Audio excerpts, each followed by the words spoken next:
The law of perpetual transmutation of energy.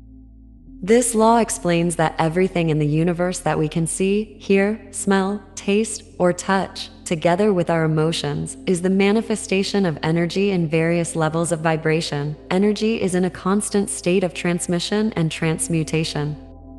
Energy is passed on from one person or place to another, and negative energy or bad vibes can be transmuted into positive good vibes. Energy is the cause and effect of itself and can be neither created nor destroyed. The law of perpetual transmutation decrees that energy, the non-physical level of life, is always moving into physical form.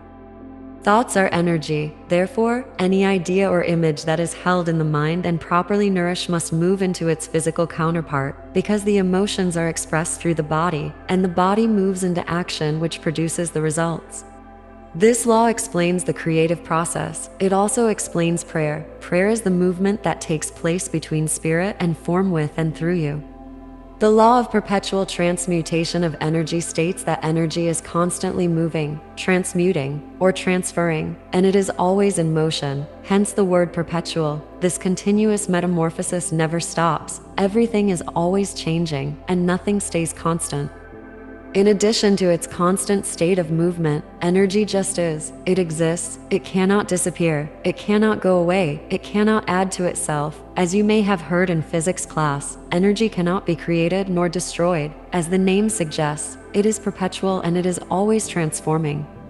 Water is a great example of this law at work in our physical world. Water can transition into an ice cube, steam, clouds, rain, snow. But water never disappears from Earth. It always exists. You cannot get rid of the energy that is water. You can only change or transmute its form. This is the law of perpetual transmutation of energy at work. From state to state, energy constantly evolves, moves, and transforms, and it always exists even when you can't see it.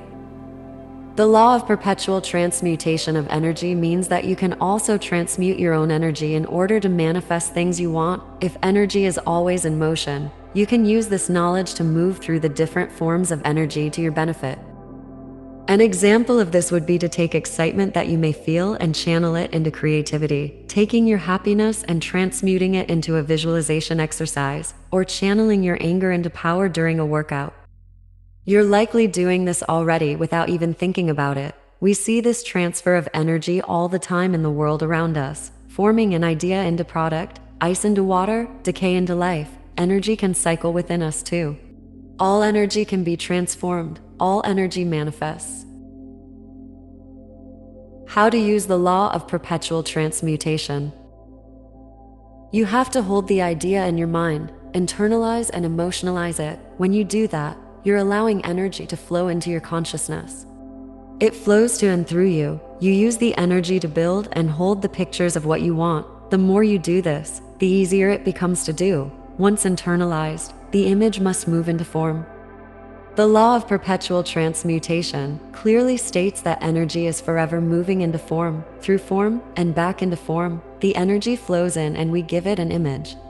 We internalize the image, meaning we plant it in our heart, our subconscious mind. The early Greeks referred to the subconscious mind as the heart. Solomon said, "As a man thinketh in his heart, so he is." The idea you hold in your mind will move into the physical form. Ask yourself, what's moving into the physical form? Then you'll know what you're truly thinking. This is how the law of perpetual transmutation works.